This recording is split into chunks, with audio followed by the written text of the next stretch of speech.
Nexxlegacy. All Legacy Access. I am Brandon here tonight, and a show that I've been actually looking forward to over the last few days, because I feel like when it comes to historic events, I feel like this gentleman played a masterful role into the development of not just songwriters, but I mean, let's keep it real. Mr. Mickey Stevenson is the first A&R of Motown. He developed that sound, and it's just, historic. I mean, you listen to songs like this and you listen to other songs, and you really, to me, I came into this life, in the 70s, but, back then in the 60s or whatnot, it was still like, as a fan of music, I feel like it's going to always withstand a test of time when you put good penmanship down with good talent. It makes the dream work in a lot of different ways, and it's just, something that is needed and necessary. I feel like it's relevant when you're developing not just that particular artist, but making sure that you have a specific sound that actually caters to their strengths.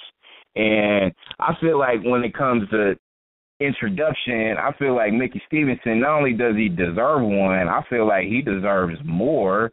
But, with this being a radio show, and I welcome everybody that's listening, not just in the States, but overseas, all the Japan listeners, 98.2.3, The Beat in Japan, and, as many listeners as we have, and as many people who love history and historic when it comes to just the name Motown. I think the name Motown is definitely relevant because of this guy here, and let's just make sure that we give a warm welcome to Mr. Mickey Stevenson on Nexxlegacy Radio. Mr. Stevenson. Hey, buddy. Charlie, how can I follow that, my man? Well, I gotta tell you, it's more than an honor to be able to have a discussion with you live on the air with a lot of people who not only just remembers but knows and appreciates the historicness, if that's even a word, that you have displayed throughout your career. So we have to give you credit where credit's due, sir. Oh, man, thank you very much. But boy, I don't want to seem like a humble guy, but my God, that's just more than I expected. More than you expected? Oh, hey, I'm telling you, sir, like, hey, we're going to make sure we take good care of you, though, not just now, but going forward. I mean, I know you have so many different things going on.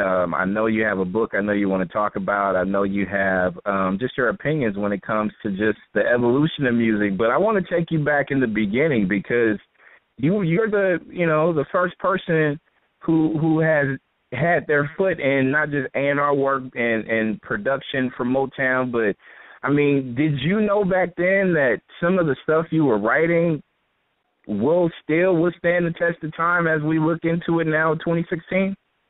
Man, I had no idea. And I got to tell you, not only I had no idea, none of us did. Smokey, Holland Dozier, we just did what we did. Norman Whitfield, it was no, me personally, it came from the heart. And in doing it, and in writing and creating, you just wanted to do all you could to a song. And I would tell the guys when they were producing and writing, I said, listen, man, when you've done all you can do, that's it. Leave it alone. Let's record it, let it go. Next tune. We had no idea that I would say this, and I mean it from my heart, that the Lord took this to another level. No idea whatsoever. Amen. And I look at it, Mr. Stevenson, as this. Like I said at the start of the show, I'm born in the 70s, so I didn't get a chance to, really absorb and listen to it until, later on in my life too. But, as you go through listening to music, as a fan of music, and I think most of us who really have a good concept of listening to not just the sound, but the passion that an artist has, but also looking at it from a writing standpoint too.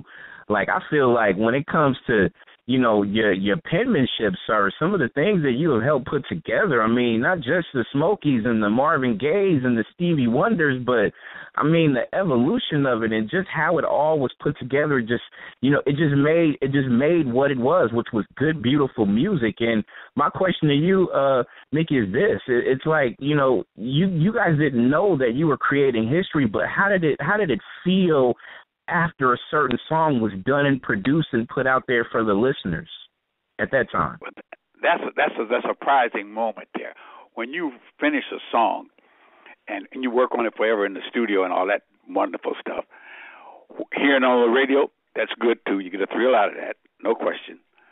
But when you stand in, say, an Apollo or one of the theaters or even in a dance hall where people are dancing and carrying on in the club, and you hear them sing your song and sing and know every line, that is a huge, for me, and I could say that for like Smokey and others because I watch their faces, that is a huge thrill. That is a thrill that you cannot beat. That they took the time not only to sing the song but to learn, to know all the lyrics and do it with feeling. Man, that is fantastic. It takes you to a certain place, and you look at it from my standpoint too. And I'm pretty sure there's other listeners with different, age range, demographics, and whatnot. So it wasn't, to me, I always feel like this, Mickey. I feel like even though the birthplace, Motown, everything you guys did had that sound, the way you guys put songs together wasn't really catering to just one race. It was universal, and I think that's probably why a lot of people can be able to relate to it and gravitate to the appreciation of how that sound was at that particular time. Am I right by saying that? You're right, man. And what made that work so wonderfully well is that we all worked like one family kind of thing. In other words, if you were in a room writing, I had about 5 different rooms, and each writer and producer team or single would be in one of those rooms on a tape recorder working on his product. And for me, I demanded to have the stuff ready for the studio. So, and to stay on top of my job, I would walk in every room and listen to what you're doing. Okay. Now, so would other producers. And say if I walked into your room and you into a song, you say, hey, Mickey, I'm stuck right here, man. I hit a wall. And I say, let me hear it. You play it down. I say, hey, why don't you do this? Why don't you do that? Or I'd hum a hook. And each producer would do the same for the other one. Well, that meant we were all joining each other. So there was no that gave it a universal feeling right there. It didn't all come from you. The thought could have come from, one of the thoughts could have come from me or somebody, and then you took that and added it to your song and took it to another level. And that kind of stretched out, and we had a lot of fun doing that. A lot of fun. You follow what I'm saying? A lot of history was made. A lot of history was made, and you can feel it, and not just like you said, just the people singing it verbatim, but just the dance and just the vibe, the way things were. A specific song was a nice breakup song. What becomes of a broken heart? And It Takes Two, and you go back and you get a certain feeling like, I mean, and I know these songs are like, so iconic, and so, I just feel like in a lot of ways, a lot of generations are going to continue it because of the impact and the way that it felt. So, another question I have for you, Mickey, and Mickey Stevenson is our guest on All Legacy Access, brought to you by Nexxlegacy Radio. And I feel like, just getting into the mind of a writer itself, because I think a lot of young people and a lot of people that's really aspiring to be at a specific level to where you were would probably want to know. So, you have your team of people. So, I mean, these hits that I just pretty much put out there, Mickey, how long did it take you to write it? Or what was you feeling at a certain particular time that made you feel like, okay, yeah, I need to go ahead and put this out and get this out there for this particular artist to be able to sing? The writing part, man, that came from moments walking, thinking, being with someone. It's not like you just sit down and go write a song. It was just like the idea come from something. Like you and I talking, like the energy you give me right now, that kind of feeling. I would say write a song in that order. And who I would give that tune to would be depending on who was around or who would come in my mind while I'm writing. And I would say that would work for almost every writer, unless he was determined or set in advance that you got to write a song for Marvin Gaye. And sometimes that would happen as well. Like I said, I was told, okay, man, we need a hit on Marvin Gaye. And in my book, I make that real clear. It was not like I jumped and wrote a hit on Marvin Gaye. It didn't work like that. I had to figure out how can I get this guy to go along with where I'm coming from and put his heart into this song. So now you got to figure it out, and then you got to study your artist and decide what would make this marriage work between you, him, and me and the song. And you got to know the individual you're dealing with. Some of us had the opportunity, of course, to hear hits or records on, say, Four Tops or somebody first. Then at least they had an idea how to get to it, or watch them record, watch them when they shook their head when they didn't like something, watch them when they smiled when they did like something. So you can take all that and use that when you're producing an artist. But songs come from moments and times and words and people, for me anyway. You know, I could be hearing something in a restaurant, and I'll snatch the cloth off the table and write down the lyrics. You know what I mean? And the owner of the waiter say, "Man, you can't write on that." I say, "Here, man, I pay for it, but I need this."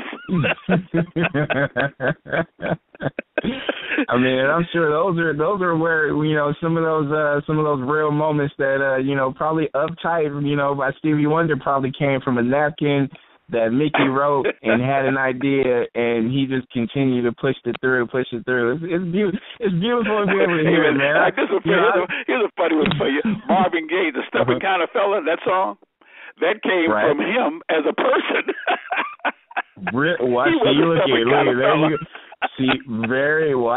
Very good information right there. That is the truth. It's amazing. Mickey Stevenson is our guest on All Legacy Access, and I feel like was there any specific time during, especially the you know, once you got there, you know, everything you did with A&R and writing and production, you know, took flight. So was there any pressure of trying to write a good song, or was it just, let's just go with what we feel and let the listeners kind of take heed to whether if it was a hit or not? Well, you got your finger right on it, man.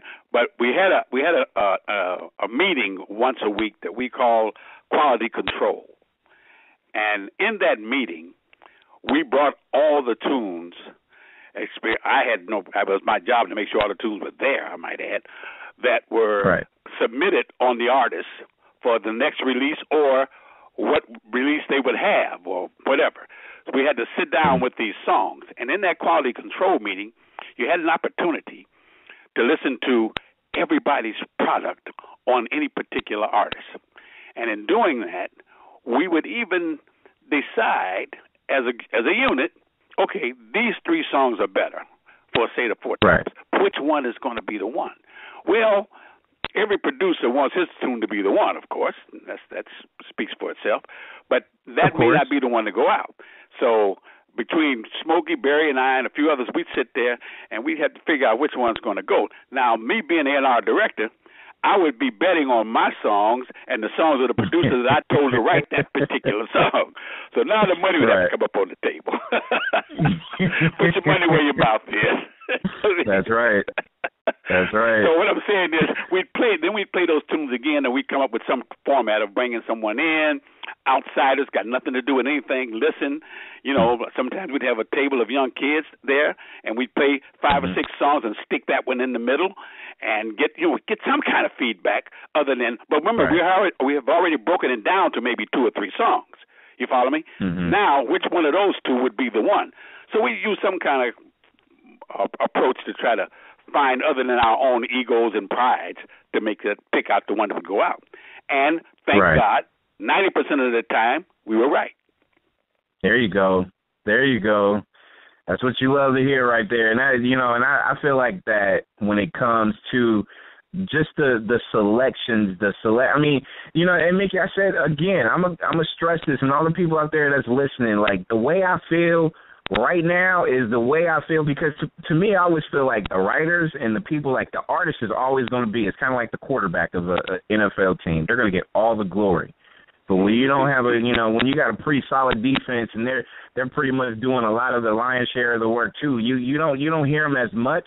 And I always feel like when it comes to the writers that put, people in proper positions as far as allowing them to just be able to be free, was there any particular artist that you felt was, took whatever you wrote, your concept, your thing, and just took it to a, even higher level? I know you got a roster of people, but just know certain songs that you wrote or put together that you can just say, hey, you know what, they took it and they did magical work with it. I can give you 3 right off the bat. Stevie Wonder, Marvin Gaye, Levi Stubbs are the 4 tops. There you go. Whatever you gave them, they took it to another level. And I feel like I am loud and clear just because you name those 3 iconic guys, and I feel like this. It's a lot of people can appreciate good music, but also a lot of people can really just hone in and just understand. The good music comes from good writers too, and you mix all that in together, and then there you have it. So, how do you feel about just certain things the way that it's done today? I mean, Motown was, like I said, people talk about Motown, you always go back to the history. A lot of people can understand it, can appreciate it, can listen to classic songs. I try not to say old school because to me that just kind of sounds redundant. Like classic songs to me is just a little, you know what I mean? Like, old school what? Like, what does that really mean? Like, classic, iconic songs kind of sound a little bit better to me. But, how do you feel about today's writing, today's music, just today, period, when it comes to this industry? Well, it's a difficult answer to that, and because, my son, Navo, who's an incredible writer, producer, he's won 4 Grammys in different categories. So I cannot knock anything. I can say that some of the music I am not excited about, putting it mildly, because the lyrics, I don't hear the story. I just hear hooks. And some of the music I think is phenomenal. And, right. So I guess it's who you're listening to and at what time you're listening. I'm not a electronic musical person. I like the feeling of live musicians. I like that. Absolutely. I like, where they interpret, they become artists themselves when you are producing a record and the bass player adds his feeling to your music, or the guitar or the drummer, they add their feeling to what you've laid out. Then it seems like things grow to a warm, unified sound of love. You know what I mean? When it's not added, it comes, not that it can't get through electronically, but there's a different feeling. There's a different warmth. So when you add that, for me, to music, I look for the warm, the lyrics, the feeling, and some of it I've heard, I said, phenomenal. And some I say, I hear you, I know it's a hit, but I don't get it.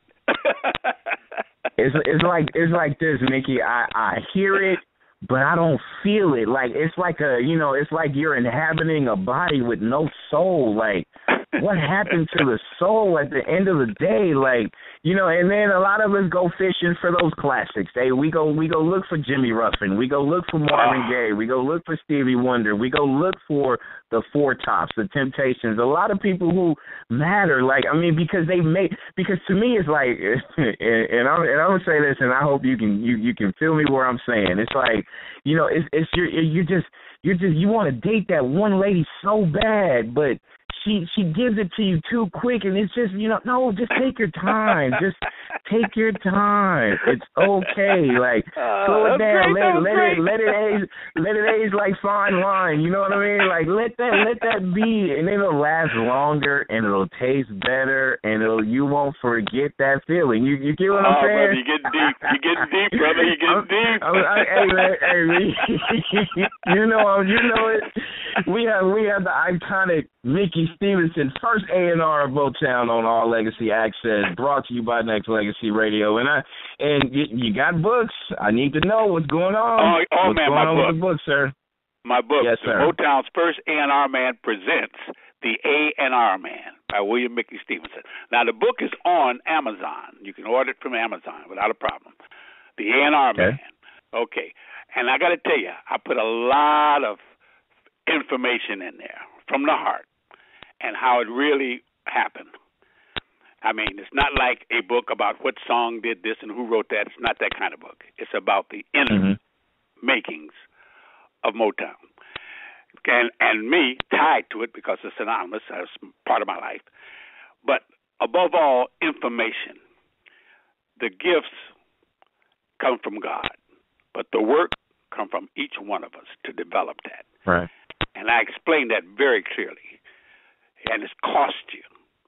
If you want something out of this industry, if you want something out of anything that's worthwhile, it's going to cost you something. It's not free. You got to get that in your mind, in your heart, and deal with it. From that, the reward comes. And I make that clear throughout the book. And I bring out different situations on different people and times and why. And not out of some genius thought, out of absolutely being there and seeing it develop and knowing why. Are you with me? So, in other words, you wrote a book based on how you write music. You did it based on how you feel. Yep. Right. And you let it roll. And through it, and all the experiences that went with that. And when it comes, it's just certain experiences. And I know a lot of people can pick it up, and I definitely encourage you to go to Amazon. It's available right now for all the people out there that is wondering. And I know there's a lot of curious heads on social media right about now who really wants that book. Go get it. It's available now, so make sure you check it out. So with a lot of the what were some certain things that you felt as the first A&R of Motown and just being able to pen and write so many classics? What were some of the I guess challenges you could say back during that time, and as Motown evolved and things like that too, without telling too much that people need to go pick up the book, but explain a little bit in detail though, because I definitely want people to go get that book though. Well, let's say I put the Funk Brothers together. All right, when I first took the position as the A&R man for Motown, the first thing Barry said, well, in fact it was Smokey. He said, "Man, we need some musicians, and you know all the guys in the city." I said, "I got this. Don't worry about a thing. I got it." Now, to pick out the musicians to play for this company that was starting up, I had to get the guys who not only were gifted in their own right, but had the heart to want to take the time to pull it together. It wasn't about money. It was about let's pull together. That's a different kind of person. You know that from what you're doing now. You got a lot of people around, but to pull together, they all go separately, and yet they want results. That's a tough thing. So very true. I had to pick them up one at a time, and some guys were great, but they did not want to cooperate. They showed me signs that they would not, or that they would create a problem later. And this thing had to be tied down where we had to all work together tight. And in doing that, I learned a lot and dealing with each individual. And after going through about 30 guys, I ended up with the Funk Brothers, which that name came out of nowhere. But they gave their hearts the same way as I gave mine. And we'd start in at, say, some hour like 2 o'clock in the afternoon, and we wouldn't stop till 2 o'clock in the morning. Now, man, when you do that every day and enjoying yourself, that's deep. And that's I love out of that alone makes the music great. It makes. Hey, Mickey, it's just like aging in reverse. Because I swear you're 21 right about now in my eyes. Like, that's how I feel. Oh, that's great, man. I appreciate that. You know what I'm saying? Like, I mean, and it does that because you can take any song, but like you said, you take that effort and you take that passion and what you do from 2 a.m. from 2 a.m. to 2 a.m. the next day. If you got to work it 20 hours or whatever, and it feels good after you're done. Like you can't escape that. You can't beat that. That's meant to happen.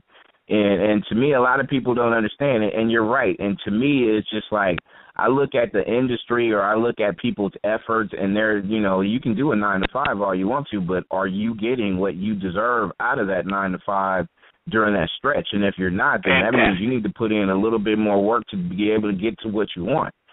Period. Fantastic. You hit the nail on the head, man. I tell people when they ask me, say, well, man, what does it take to be this? I say, listen, I don't care whether you want to be a doctor, lawyer, whatever. If you want to be great at it, the gifts, and I tell everybody, gifts come from God. Development is your responsibility. When you sleep 8 and you work 8, what are you doing with the other 8? Now, if you can't say what you did with the other 8, you're kidding yourself. That's right. You understand what I'm saying? That don't mean you won't make a living. But as far as being great and being and taking taking the advantage of the gifts that the Lord has given you, and some of us have more than one gift. Some of us have been given 2 or 3 gifts, and you didn't take time to deal with that other 8 and say exactly what you did with your time. Forget it. It ain't going to happen. That's the bottom line. That's why I say it costs. You see, you know what I mean? It does. There's a sacrifice in everything that you do in life, and it depends on the kind of sacrifice you want to take. If you look at it and you feel like it's a thankless sacrifice, then, you know, if you look at it like that, then you're not going to win at the end of the day. It's like you really got to just, you know, take the life lumps and, you know, industry lumps. Look at the way things are now, especially with, you know, the fact that there's so many consumers who, you know, I guess you can say, Mickey, for the most part, is real sensitive on wanting to buy because everything they can get is free. Everything is easy. Remember, you know, I was just saying, and metaphorically, as far as, you know, the woman who gives it up too quick, you know, no, take your time. When it comes to that, the consumers are so obsessed with free that they don't look at it as an investment like it should. You know what I mean? Like, you know, they don't look at it like it should. And it's just like buying a book. Anybody that buys a book today is investing in history when you really look at it. It's kind of like stocks in a lot of ways. You want to see Mickey Stevenson continue to write books or be a factor in this industry, you can definitely go and support his cause. And supporting his cause is remembering his legacy and buying the book, too, at the same time, right? The A&R man. Can't miss it. There you go. And those who want to know, that information is right there in your hand. Right there in your hand. I love that. And when you buy it, you're going to wind up keeping it and enjoying it and making sure that hey, Mickey's not giving free game. Once you buy that book, he's going to give it to you like right there. Because I ordered mine. I can't wait to pick it up and read it myself. So I'm definitely looking forward to it. It's definitely going to be. I can't wait to hear from you. We got to talk again, too, when you get it. You and I will have to talk because you're going to find some things in there of what you said that you said is going to be in my book. See, and we're going to have, and see, y'all heard it here first. We're going to have a recap special after I go through and read the book, and we're going to celebrate. We're going to have and one quick question, Mickey, like, are you gonna kind of take your book on and, you know, hit up a couple of bookstores, tour places or whatnot? Because we would love to have you out here in Northern California, man. They have me on different tours, and I do Q&As right now about the book. I mean, in fact, on my way, I get to London. I'm going into Nashville. Been in Alabama, Atlanta. I mean, they're calling me, and different guys like yourself are calling me. Say, "Man, you got to come here and do a whole thing in the city." I said, "Okay, great." You know, because when you read it, you call me because we're going to get together again, and we're going to make it happen.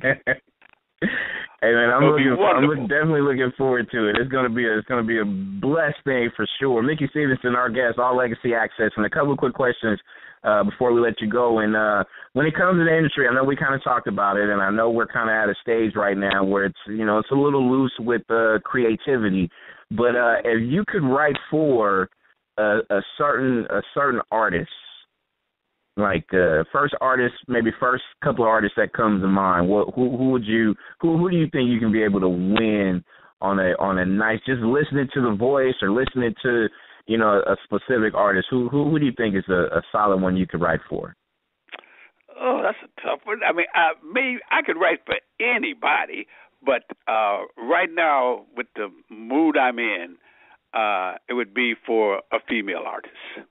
I'm in a loving place right now, so I would take a female artist I could really do some great work with.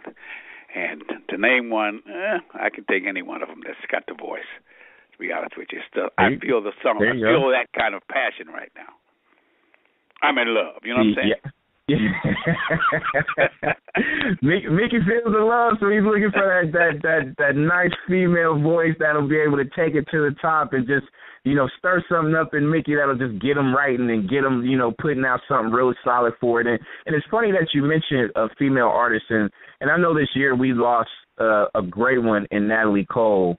And I feel like, mentioning this because I was actually, going through her catalog and, she has so many songs that brings back so many memories too. And it's all in the strength of her talent in writing, right? And it's one song that came out in '99. It was Snowfall on the Sahara.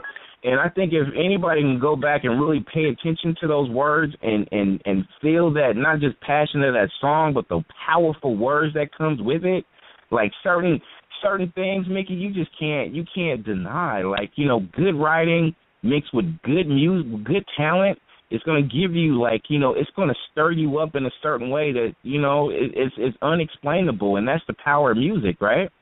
Oh yeah, and it lasts forever, especially in the moment that it hits you. That song will stay with you forever. You could be anywhere and hear just a melody of it, and the moment at the time then you first heard it comes back.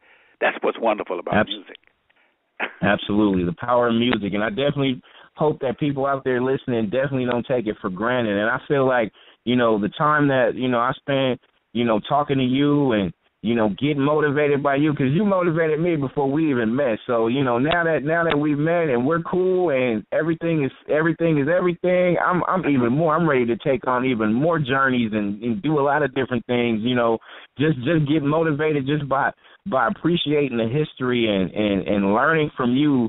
And you didn't even know you was a teacher of mine, and I'm just letting you know that you're a teacher on here. Everything that we do is built on trying to build a legacy, and this is what we do here, and then having you here is a great feeling. So, you got to give out, you got to tell me how you feel about social media, man. You got to make sure we give out all your social media stuff. I love it, man. Okay, all right. Social media is the key, man. That's better than any newspaper today. So, I mean, this is it. That's it. I'm doing plays and shows and things, and social media is the way. It's awesome. And how do you? I mean, in general, like with Facebook and websites and things like that, you've adapted pretty quick, right? Because I see Facebooks and things like that out there. You're doing pretty well with it. Because it's the way to go. You reach the world. Not just the one around the corner or down the block or the city that you're in. The world hears you. That's incredible. That's a wonderful thing. Absolutely. Absolutely. So if you got something to say, that's a great place to say it. You got something to do, that's a good place to let people know you got it to do. I think it's fantastic. I love it. Perfect. In closing, I want to thank you for, giving me your time, man. And to me, it's a little bit more than a big deal, Mickey. So, definitely we have to make sure that we talk offline. Anything that I could do and the station could do to be able to, not just keep a spotlight on historic icons such as yourself, but also keeping the music memory alive. Because, this is one station, and on top of there's others as well. But, we have conversations about and play music from these legends and building that legacy. And I feel like it's important for all of us to embrace it and never let it go. No matter what's going on in the world, we got music that's going to be able to hold us down and give us good memories. And the writers such as yourself and others, we got to make sure we put you guys on the platform. So, we're going to keep showing respect and love to you, Mr. Stevenson. We're going to get it in. Well, I got to tell you something, man. Your approach and your concept and your voice is great. Absolutely great. It all comes together for one thing. It's really great, very special. So, man, you're on what I say. You're working your development. You're making it pay off. I think that's great, man. And we got to talk again. I mean, we got to talk again. Absolutely, and you know what? Hey, man, you just gave me the biggest compliment ever, just because you're you, and you know you've heard a lot. I mean, you've heard Marvin Gaye, Stevie Wonder up close. You've heard Jimmy Ruffin. You've heard the Four Tops. So you know you put me in there like, you know, hey, you're doing pretty good, man. You're doing pretty. Hey, man, that's big. That's big. That's big. I'm just saying. I'm just saying. Hey, man, I definitely appreciate it. We're going to continue to gaslight this book and make sure that we let people know reading is important, everybody. It's not just one of those situations where you can just, you know, I know a lot of people don't talk about literacy and, you know, putting things together and read, but I feel like it's important for everybody to pick up a damn book and read. Like, just read. And then not only that, know your history. So when you get this one from Mickey Stevenson, know your history and be able to talk about it. So when you call on the line and want to talk to Mickey on the next go-around, you'll be able to say, hey, you know what, I read your book in this paragraph. Ooh, it was a little turked up. We got to get some talking. We got to talk a little bit. So, you know, I'm proud of you, man. I'm proud of you for all the things that you have done and continue to do, man. Keep doing it. Keep doing it. You get a lot of good, motivated people like myself and others on the line right now that appreciate you. I appreciate you too, man. And to all the fans and all your fans and all the listeners, The A&R Man by Mickey Stevenson. It's a real joy to read. All right? All right. There you have it. I appreciate you, sir. I'll be in touch this week, and thanks a lot, man, for everything that you continue to do. Thank you. Thank you very much. All right, Nexxlegacy Radio, all access legacy right here. The great, talented, iconic Mickey Stevenson right here. Nexxlegacy.